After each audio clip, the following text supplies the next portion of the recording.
하나님의 말씀 마태복음 24장 23절에서 31절 말씀입니다. 마태복음 24장 23절에서 31절 말씀입니다. 제가 봉독해 드리겠습니다. 그때 사람이 너희에게 말하되 보라 그리스도가 여기 있다 혹은 저기 있다 하여도 믿지 말라. 거짓 그리스도들과 거짓 선지자들이 일어나 큰 표적과 기사를 보여 할 수만 있으면 택하신 자들도 미혹하리라. 보라 내가 너희에게 미리 말하였노라. 그러면 사람들이 너희에게 말하되 보라 그리스도가 광야에 있다 하여도 나가지 말고 보라 골방에 있다 하여도 믿지 말라. 번개가 동편에서 나서 서편까지 번쩍임 같이 인자의 임함도 그러하리라. 주검이 있는 곳에는 독수리들이 모일 것이니라. 그날 환난 후에 즉시 해가 어두워지며 달이 빛을 내지 아니하며 별들이 하늘에서 떨어지며 하늘의 권능들이 흔들리리라. 그때 인자의 징조가 하늘에서 보이겠고 그때 땅의 모든 족속들이 통곡하며 그들이 인자가 구름을 타고 능력과 큰 영광으로 오는 것을 보리라. 그가 큰 나팔 소리와 함께 천사들을 보내리니 그들이 그의 택하신 자들을 하늘 이 끝에서 저 끝까지 사방에서 모으리라. 아멘. 지금 우리는 계속해서 종말에 대해 살피고 있는데요. 여러분들은 지금이 종말이라고 생각하십니까? 세상의 끝이 된 것 같습니까? 신자들이야 항상 종말을 사는 자들이니까, 종말을 사는 자들이니까 세상이 끝날 것 같던 아니던 큰 상관이 없는 삶을 살죠. 어떤 상황이 펼쳐지든지 믿음의 삶을 산다는 말이에요.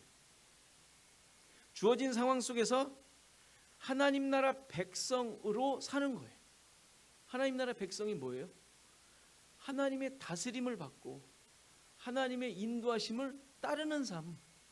이게 하나님 나라 백성의 삶이잖아요. 그게 상황에 의하여 좌우되는 문제가 아니라 상황이 어떠하든지 그렇게 사는 거예요. 그렇다면 믿지 않는 자들의 종말적인 삶은 어떤 것일까요? 믿지 않는 자들. 지난주에 본대로 이들 역시 별 상관없이 살아가죠. 노아의 때와 롯의 때와 같이 일상적인 삶을 그냥 살아갑니다. 그런데 문제가 뭐라 그랬습니까? 정말로 종말에 대해 생각하지 않고 살아가는 거예요. 그게 그들의 문제죠. 간혹 종말적인 상황 같은 이야기나 뉴스를 들을 때는 잠깐 자신의 삶을 돌아보긴 해요. 뭐 그렇잖아요. 여러 가지 사건이나 또 자기에게 무슨 큰 일이 닥쳤을 때 잠깐 돌아보는 경향은 있어요. 뭐 그런 걸 보이죠. 그러나 그런 것을 통하여서도 어떤 상황이 펼쳐지든지 간에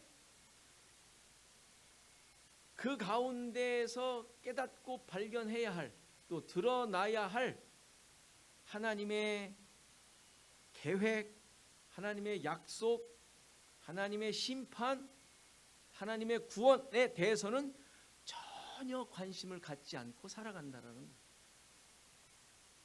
뭐 예나 지금이나 일반 사람들의 삶의 모습이죠.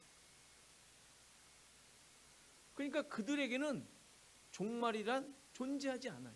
종말적 상황도 없고 정말 이 세상이 끝이 나는, 예수님이 오시는 그런 의미의 종말도 그들에겐 존재하지 않습니다. 모르기도 하거니와 안들 어떻게 할 줄 모르니까. 따라서 종말이라는 것은 이렇게 상황이나 시기로 판단하거나 결정되는 것이 아니라 하나님의 계획을 이루는 삶이냐, 하나님의 약속을 붙잡고 사는 삶이냐, 하나님의 인도하심을 받고 사는 삶이냐에 의하여 결정되는 거예요. 신자들은 주님의 약속을 붙잡고 그의 말씀을 따라 사는 것이 종말적인 삶이고, 불신자들은 자신의 삶을 중심으로 하나님과 상관없이 살아가는 것이 그냥 그들의 종말적인 삶인 거예요. 그들은 그렇게 생각지 않겠지만, 지금 24장에서 예수님께서 세상 끝에 있을 일들을 징조로 설명해 주고 계시죠. 그러니까 그 일들도, 그 말씀해 주시는 그 일들도 뭐 그런 일이 있고 난 후에 재림이 있고 세상이 완전히 끝이 난다라는 말씀으로 주시는 것이 아니에요.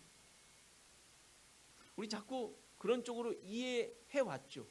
또 그렇게 보면 마치 그런 것 같아요. 정말로 이거 세상 끝, 주님이 오실 때 이런다 그러지 않았냐 하면서 세상 끝에 있을 어떤 사건들로 자꾸 이해를 하려고 해요. 그런 것으로, 그런 의미로 그렇게 이해하라고 주시는 말씀이 아니란 말이에요. 그게 아니라 이러한 상황과 현상들을 통하여 신자들이 확인하고 고백해야 할 것들을 요구하시는 거예요. 너희들 그런 현상이 있느냐? 그런 현상들이 보이느냐? 그런 일들이 일어나는 것을 깨닫겠느냐? 그때 너희들이 어떤 자인지 깨닫고 어떤 고백, 어떤 믿음, 하나님에 대한, 하나님의 계획에 대한, 네가 믿고 있는 예수 그리스도에 대한 것들이 어떻게 지금 너희 마음과 생각 속에 있는지 점검하라, 이 이야기죠. 아니, 자기 믿음은 어떤지도 모른대. 아니, 예수님에 대해서 믿지도 않고 있는데, 하나님의 통치는 온데간데 없는데, 세상 끝인가 봐, 예수님 오실 건가 봐, 두려워 벌벌 떨며 이제라도 성경 읽어야지, 기도해야지, 산속에 들어가야지, 이러지 말라는 거예요. 그러려고 하지 않습니까? 그러려고 조마조마해서 막 달려가지 않습니까? 종말론 세미나, 제가 그랬듯이. 생각해 보세요. 여기 예수님 말씀하신 대로 난리와 난리의 소문을 듣고 민족이 민족을, 나라가 나라가 대적하고 뭔가 전쟁이 일어난다는 얘기 아니에요? 언제부터 있었죠 이게? 아브라함도 318명 데리고 싸웠잖아요. 그때 민족과 민족, 나라와 나라들끼리 싸웠잖아요. 그리고 곳곳에 기근과 지진이 있고 환난 가운데 넘겨지고 죽임을 당하고 미움받는 일이 일어나고, 내가 그리스도다, 내가 선지자다 하는 사람들이 일어나서 미혹한다 그러잖아요. 그런데 그로 인하여 신자들에게 무슨 일이 일어나게 되죠? 여러분들 그런 일이 있을 때, 그런 일을 볼 때 여러분들에게 어떤 일이 일어납니까? 저놈들은 죽지도 않나? 이래요. 각성하게 되죠. 미혹받지 않도록 자신을 돌아보게 되지 않습니까? 하나님의 말씀을 보고 저들의 말이 옳은지, 하나님 뜻에 부합한지 살피지 않습니까? 지금까지 배우고 익히며 믿음의 내용으로 가지고 있던 것들 확인하며 그것을 굳게 하지 않습니까? 안 해요? 그런 거 생각 안 해요? 그럼 문제죠. 우리의 그 면역 시스템이 무너진 거예요.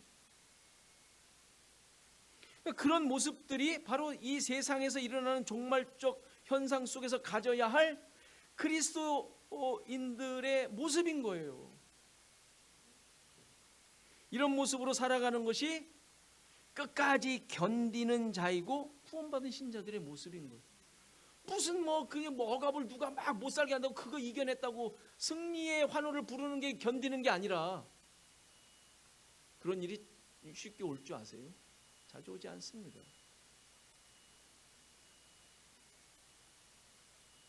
오늘 본문을 보면 미혹하는 상황에 대해 자세히 설명을 하죠. 그리스도가 여기 있다 저기 있다 하고 거짓 그리스도들과 거짓 선지자들이 일어나 큰 표적과 기사를 보이며 어떻게 하든지 택하신 자들까지라도 미혹한다고 해요. 이때 어떻게 하라고요? 믿지 말고 나가지 말래요. 거기에 현혹되지 말래요. 거기 쫓아가지 말래요.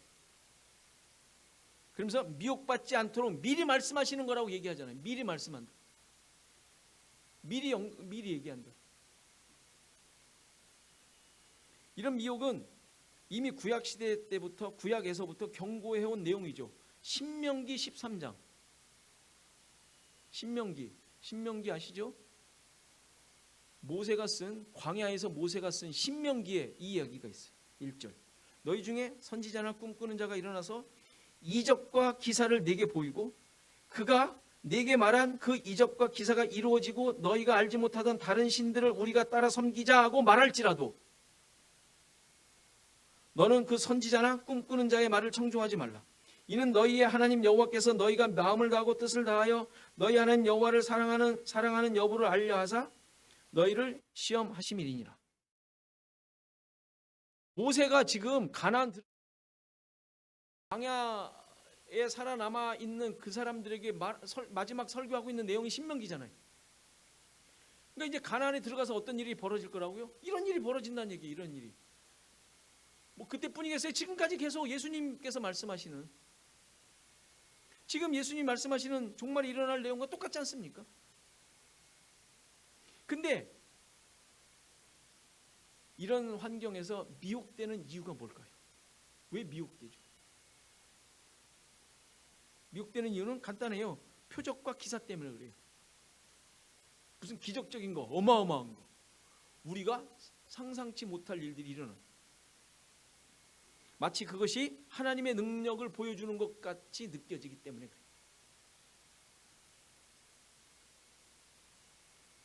그리고 그것이 정말 대단하다, 이야, 굉장한데 라는 것 때문에 미혹되는 것이 아니라 그것으로 말미암아 자기의 만족을 채우려고 하기 때문에, 나를 만족시켜 줄 것이라고 여기기 때문에 미혹이 되는 거예요.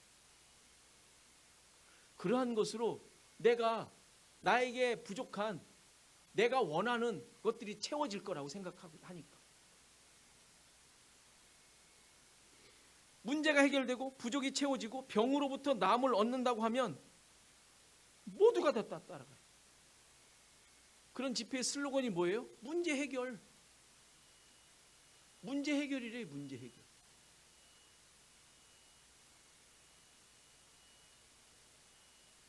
거기에서 하나님의 뜻을 깨닫고 죄를 발견하고 회개하고 십자가를 고백하는 것이 아니에요. 나만 해결되면 돼. 나에게 있는 문제, 내가 원하는 것만 해결되면 되잖아요. 그것 때문에 가지 내가 십자가 앞에 무릎 꿇겠다고 따라갔습니까? 아니잖아요. 이게 미혹된 거예요. 이 미혹된.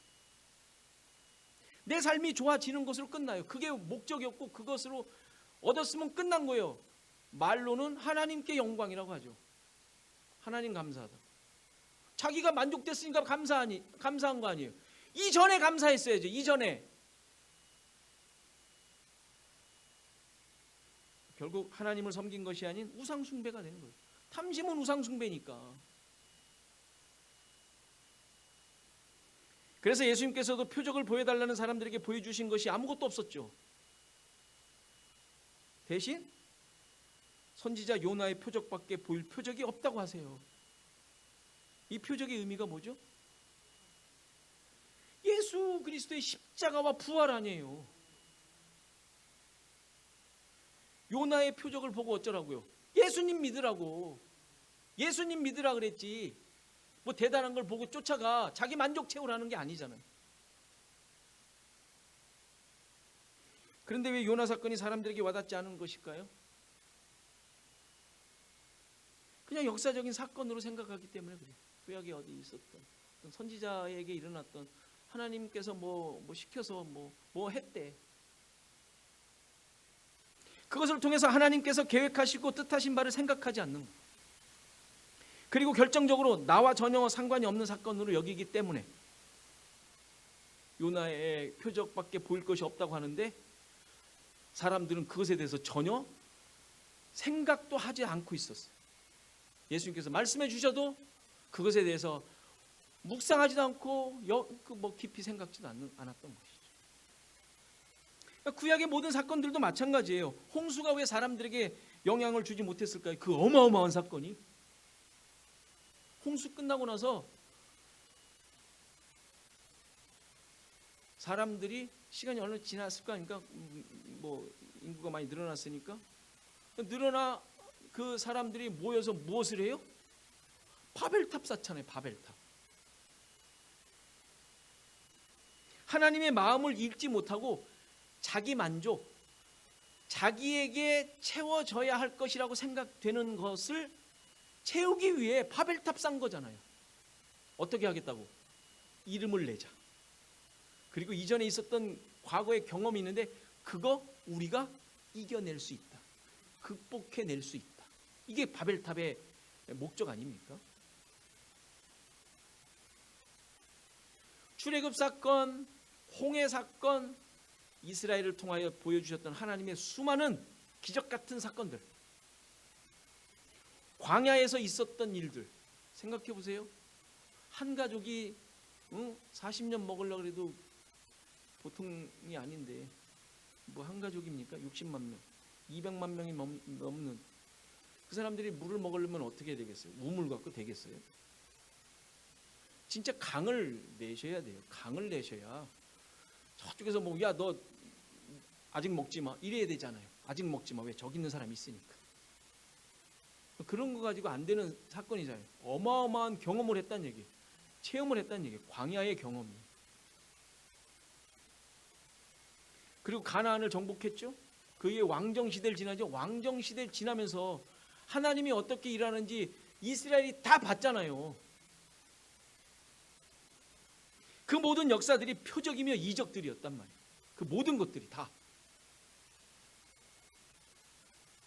그런데 그것들을 통하여 하나님의 뜻을 찾고 깨닫고 무릎을 꿇고 구원의 주님을 섬기는 것이 아니라 자기중심적인 생각과 삶을 살았기에 세상에 미혹되고 자기 욕심에 끌려 타락하게 되는 거예요. 결국 표적과 기사는 인간을 하나님 앞에 무릎 꿇도록 하는 것이 아니라 자기 만족을 채우는 것이 되고 만다는 사실을 보여주죠. 여러분들 병이 그냥 다 나버렸으면 좋겠죠. 그리고 문제 다 해결되고 그리고 뭐 가난하다고는 생각진 않지만 뭐 넘친다고는 생각지 않으니까 좀 넘쳤으면 좋겠죠. 그런 기적 여러분들한테 필요한가요?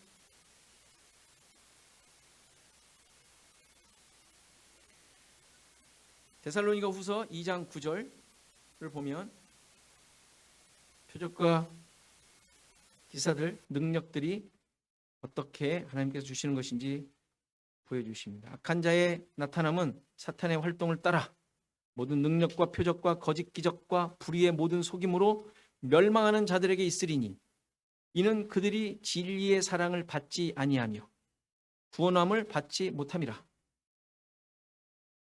이러므로 하나님이 미혹의 역사를 그들에게 보내사 거짓 것을 믿게 하심은 진리를 믿지 않고 불의를 좋아하는 모든 자들로 하여금 심판을 받게 하려 하심이라.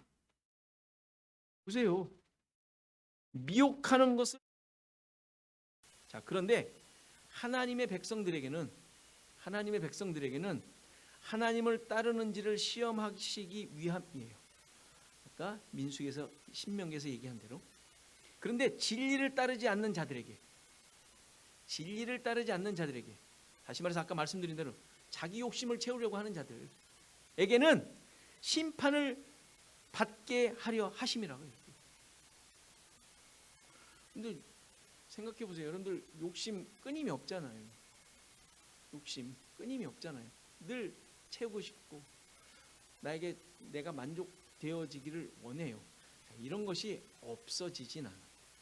근데 목적하며 살 수는 없잖아. 그것이 하나님을 믿는 목적이 될 수는 없잖아. 하나님을 믿는 하나님의 인도를 받는 하나님의 백성이 그럴 수는 없잖아요.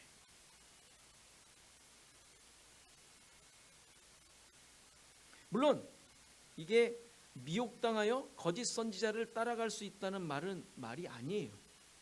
우리도 미혹당하는 모습들이 있잖아요. 그래서 거짓 선지자를 따라갈 수 있다, 갈 수 있지 않은가를 말하는 게 아니에요. 지금 여기는 진리를 믿는 자들, 불의를 좋아하는 자들 이미 구별되어 있는 거예요. 하나님의 백성들은 오직 하나님만 마음과 뜻을 다하여 섬기며 사랑해야 하는 자들이라는 것을 지금 말씀해 주고 계십니다. 과거에 수많은 사람들이 기적과 표적을 따라갔죠. 왜 따라갔죠? 하나님을 마음과 뜻을 다하여 하나님을 섬기기 위해 따라간 것인가요? 아니잖아요. 하나님의 백성으로서 십자가 앞에 서기 위해 간 것인가요? 아니잖아요. 예수님을 만나기 위해서가 아니라 나를 위해 간 거예요. 나를 위해. 따라서 우리가 그런 어떻게 보면 전과자들인데 그리고 그것도 지금까지 쉽게 없어지질 않는데 이제 이러한 기준으로 만들어진 신앙에서 벗어나야 돼. 버리셔야 돼. 그런 것들은 이제 생각도 하지 마셔요. 주님이 말씀하시는 표적은 요나의 표적, 십자가밖에 없네. 십자가. 나에게 무슨 일이 일어났느냐는 하나도 중요하지 않아요. 내가 십자가로 말미암아 하나님의 백성 되었다라는 것보다도 훨씬 이거보다도 큰 표적은 어떤 것도 없어요. 십자가 사건만으로도 충분하다는 것이죠. 그것이 신자들에게는 유일한 표적이에요. 그 27절이 의미하는 내용이죠. 27절을 보면 번개가 동편에서 나서 서편까지 번쩍임같이 인자의 임함도 그러하리라. 인자의 임함이 번개가 번쩍이는 것 같이 오신대요. 무슨 의미냐면 주님의 오심은 누구나 볼 수 있게, 누구나 알 수 있게 오신다는 것이죠. 여기 누구나가 누구예요? 모든 인류? 구원받은 백성들. 안 믿는 백성들은, 불신자들은 예수님이 오시는지 안 오시는지 알 게 뭐예요? 어떻게 알겠어요? 심판받을 때나 알겠죠. 자기가 뭔지. 주님을 따라서 주님을 만나기 위해 여기저기 혹해서 찾아다니지 말라는 말이에요, 이게. 왜요? 번쩍임 같이 분명하게 확실하게 불현듯 그의 백성들에게 나타나실 거니까 뭘 어디를 가서 찾겠어요, 자기가. 기독교는 찾는 종교 아니라며요. 찾아오신 종교라며요. 뭘 어디를 가요, 어디를. 주님의 오심은 인간의 노력이나 간절함으로 이루어지는 것이 아니라 주님께서 직접 오시고 돌발적으로 오시며 분명하게 누구나 알 수 있도록 오실 것이라고 말씀하시는 거예요. 죽음이 있는 곳에 독수리가 모이듯이, 그거 있잖아요. 죽음이 있는 곳에 독수리가 모인다며요. 인자가 임할 때 신자들이 함께 있을 거라는 얘기예요. 걱정하지 말라는 얘기죠. 걱정하지 말라. 죽음이 있는 곳에 독수리 있대요. 예수님이 오시는 곳에 신자가 있다는 얘기죠. 반대로 말해도 돼요. 신자 있는 곳에 하나님께서, 예수님께서 보이도록 오신다는 것이죠. 자, 그런데 이 인자의 임함이 어떻게 이루어졌습니까? 어떻게 이루어질 것인 건가요? 이루어졌습니까? 이루어질 것입니까? 예수님의 오심은 늘 말씀드리듯이 중첩이 되어 있어요. 중첩이 되어 있다고 얘기를 하죠. 예수님의 이 땅에 오심과 다시 오심이 같이 겹쳐져 있는 사건이에요. 따라서 인자의 이 임함은 이 땅에 오셔서 임마누엘로 계셨고 하나님 나라를 선포하심으로 그의 백성을 초청하셔서 만드신 그 상황, 그 나라를 말하는 거예요. 인자의 임함이라. 그럼 재림은 뭐예요? 그 나라를 완성시키시는, 끝내시는 것이죠. 근데 그 이후로는 이제 그 나라로 영원한 거예요. 그러니까 이것이 어떻게 확인이 돼요? 확인이 됐어요? 십자가의 사건으로 말미암아 죄인을 구속하시고 그 이후에 부활하셔서 성령을 보내심으로 택하신 자들을 통하여 하나님 나라를 완성해 가시겠다고 약속하셨잖아요. 지금 그 과정 중에 있으며 이제 인자의 오심으로, 다시 오심으로 완성이 될 거예요. 그러니까 이 오심은 이미 믿는 자들은 이미 알고 있고 누리고 있고 믿고 있고 그리고 소망하고 있는 것이죠. 그런데 뭘 어디를 더 가서 지금 내가 누리고 있고 살고 있는데 인자의 오심으로 말미암아 내가 지금 함께하고 있는데 어딜 가서 또 찾겠어요? 뭐 기적이 뭐 엄청나게 있다 그래서 저기 있나? 말이 안 되는 것 아닙니까? 있을 수가 없는 일이죠. 이 사실을 분명하게 설명하는 내용이 그 이후에 29절에서 31절의 내용입니다. 인자가 구름 타고 능력과 큰 영광으로 오는 것을 볼 것이고 천사들을 보내어 나팔소리를 택하신 자들을 사방에서 모으신다는 거예요. 이러니 여기저기 소리에 미혹되거나 믿지 말라고 말씀하시는 거예요. 너희들이 찾아가는 게 아니라 오셔서 천사들을 보내어 나팔소리로 택하신 자들을 사방에서 모으신대요. 나에게 주도권이 있는 것이 아니라 하나님께 주도권이 있음을 얘기하잖아요. 뭐 어디 현혹이 될 겨를이 어디 있어요? 겨를이 있다는 얘기는 딴짓하고 있는 거잖아요.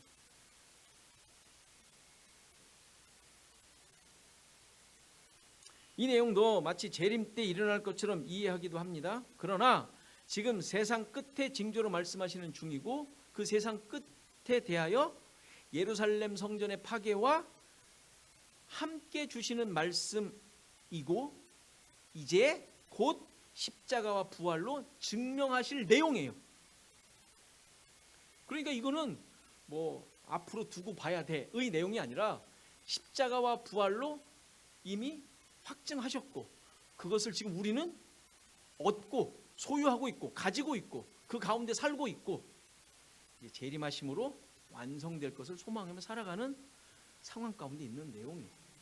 이 틀을 가지고 이 모든 것을 보실 수 있어요. 따라서 29절에 나오는 환난은 앞서 나오는 모든 종말의 상황들을 말해요. 예수님 오실 때까지 계속될 내용이기도 하고요. 그리고 우리의 지금 현재 살고 있는 삶의 상황이기도 해요. 여러분들 만만하게 사라지던가요? 다 그게 환난이에요. 환난. 자칫 눈만 돌리면은 예수님이 어디 계신지 모르게 살아가고 있잖아요. 그게 환난의 삶 아니에요? 우리가 믿음을 잃어버리고 사는 삶, 이게 환난의 삶이란 말이에요. 어떤 공격에 의해서 믿음을 잃게 될까, 어떻게 될까 이런 상황도 있지만 우리의 삶 자체가 가만히 있어도 잃어버리고 사는데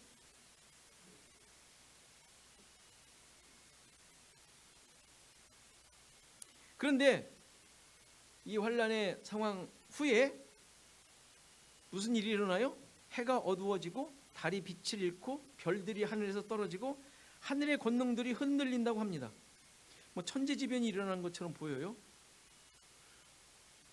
이거를 또 지금 오늘은 뭐 깊이 설명을 안 하겠어요. 다음 주에 좀 더 자세히 설명할 터인데 이 내용도 이제 계시록의 이제 뭐 인재앙과 나팔, 대접재앙에서 계속 나오는 내용들이죠. 계시록에서 말씀드렸었지만 이것이 미래에 어느 순간에 7년 대환란, 전 3년 반, 이때 뭐 엄청난 뭐 이런 얘기가 아니라 또한 자연적인 현상을 말하는 것이 아니라 이 표현은 종말적 현상으로 자주 표현되고 있는 내용이에요. 이사야 13장을 보면 10절 하늘의 별들과 별의 무리가 그 빛을 내지 아니하며 해가 돋아도 어두우며 달이 그 빛을 비추지 아니할 것이로다. 이 이사야 13장은 바벨론이 심판으로 멸망하게 될 것을 예언하는 내용 가운데 나오는 표현이에요. 바벨론이 멸망할 것이라. 당시에 바벨론 제국이 있잖아요. 바벨론이 멸망할 것을 얘기하면서 표현된 내용. 하늘의 별, 해, 달이 빛을 잃는다 그러잖아요. 지금 이런 천체의 무너지는 모습은 나라가 멸망하는 것을 의미할 때 사용하는 문학적 기교예요. 표현법. 하나님의 심판으로 나라가 멸망할 때 예언자들이 자주 표현했던 표현 기법이라고요. 진짜 태양이 빛을 잃고 뭐 이런 얘기가 아니라 이사야 24장 23절을 보면 그때에 달이 수치를 당하고 해가 부끄러워하리니 제기능 못한다는 얘기죠. 이는 만군의 여호와께서 시온산과 예루살렘에서 왕이 되시고 그 장로들 앞에서 영광을 나타내실 것임이라. 세상을 심판하시고 왕으로 등극하시는 하나님을 표현하는 내용이에요. 이렇게 하나님의 우주적인 심판이 일어난다는 얘기잖아요. 이게 의미하는 바가 뭐예요? 이게 무엇을 얘기하는 것일까요? 만군의 여호와께서 시온산과 예루살렘에서 왕이 되신대. 이것도 십자가 사건을 얘기하고 있는 것이죠. 십자가 사건은 죄인을 하나님을 대항하던 사탄의 세상을 멸망시키는 사건이라고. 맞잖아요. 구원과 심판이 동시에 일어난 현장이잖아요. 십자가가. 또한 그로 인하여 예수 그리스도께서 만왕의 왕으로 등극하는 사건이잖아요. 오늘 본문 30절을 보면 인자가 구름을 타고 능력과 큰 영광으로 오시는 장면이 나오는데 이 장면이 재림만이 아닌 앞서 살핀 대로 다니엘의 환상에서 인자 같은 일을 통하여 보여주셨던 장면이죠. 그 내용이 뭐였어요? 예수 그리스도로 말미암아 세워질 하나님 나라를 의미하는 거라 그랬잖아요. 다니엘 7장 13절. 내가 또 밤 환상 중에 보니 인자 같은 이가 하늘 구름을 타고 와서 옛적부터 항상 계신 이에게 나아가 그 앞으로 인도되며 그에게 권세와 영광과 나라를 주고 모든 백성과 나라들과 다른 언어로 말하는 모든 자들이 그를 섬기게 하였으니 이게 뭐예요? 왕으로 등극하신 거잖아요. 인자 같은 이가 누구예요? 예수님. 앞서서 설명 다 했던 거예요. 그의 권세는 소멸되지 아니할 영원한 권세여 그의 나라는 멸망하지 아니할 것이라. 하나님 나라를 세우신 것을 얘기하잖아요. 영원한 하나님 나라. 예수님이 오심으로써 그 나라가 시작되었잖아요. 하나님 나라가 가까이 왔다고 시작됐잖아요. 십자가로 말미암아 그 나라를 이루셨잖아요. 재림으로 완성하실 거예요. 지금 그 나라가 지금 살고 있잖아요. 그러니까 이 내용을 예수님께서 종말에 이루어지는 것으로 지금 설명하고 계시는 거예요. 예수님이 오셔서 십자가를 통하여 만드신 영원한 하나님 나라, 이 이야기죠. 이 다니엘 7장에서 나오는 환상의 의미가 네 짐승이 나와요. 네 짐승이 뭐예요? 그 당시에 각국 제국들의 흥망성쇠를 얘기하는 거잖아요. 근데 그 세상 나라가 심판을 당하고 하나님 나라가 인자 같은 이에 의하여 세워지는 그 영원한 나라가 세워지게 될 것을 보여주신 것이 다니엘 7장이란 말이에요. 그게 십자가 사건이잖아요. 다니엘의 뭐 환상들 계속 나오잖아요. 큰 신상도 나오고 그게 전부 이 같은 내용을 얘기해주고 있는 거랍니다. 이것이 예수님의 처음 오심 십자가 사건으로 말미암아 성취되었고 확인되었고 재림으로 완성될 나라를 설명하고 있는 거랍니다. 자, 우리의 삶을 이제 돌아가 보시기 바랍니다. 여러분들 미래를 어떻게 준비하십니까? 준비하십니까? 열심을 내며 주어진 상황을 잘 이겨내고 계십니까? 목적이 어떠하든지 무엇을 향해 달려가든지 세상의 가치와 기준에 미혹되지 않아야 합니다. 우리의 삶은 그것과 전혀 상관이 없는 삶이에요. 지금 우리의 삶은 하나님 나라에서 하나님의 통치로 하나님의 백성으로 살고 있는 자들이에요. 이 신분은 어떤 상황에서도 바뀌지 않고 늘 있는 거예요. 이것만 확인하시라고. 따라서 신자는 나를 위해 사는 존재가 아니에요. 이제 나를 위해 살 필요가 없어요. 의미가 없어요. 나를 드러내기 위해 살지도 않습니다. 기사와 표적과 이적이 필요하지 않은 자들이에요. 하나도 안 필요해요. 어떻게 나에게 이런 일이 없어도 돼요. 어떠한 것도 안 일어나도 돼요. 일어날 필요가 없어요. 그것으로 말미암아 여러분들이 하나님을 더 잘 믿게 되는 것도 아니에요. 그런 일이 안 일어난다고 하나님은 나를 사랑하지 않나 비어, 이런 일도 없어요.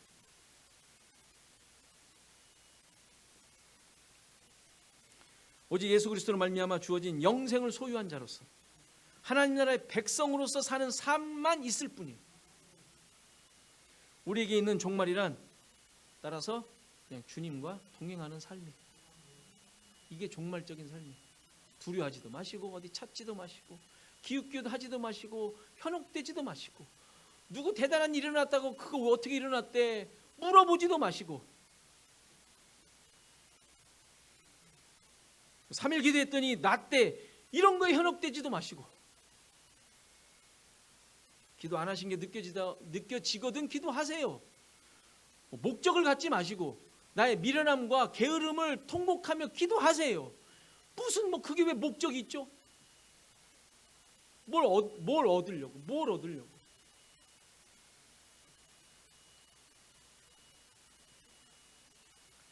이 세상 속에서 겪는 어려움과 고난과 핍박, 힘듦은 믿음을 흔드는 것이 아니라 오히려 우리의 믿음과 우리가 가지고 있는 그 믿음의 기준을 확고히 하는 환경일 뿐.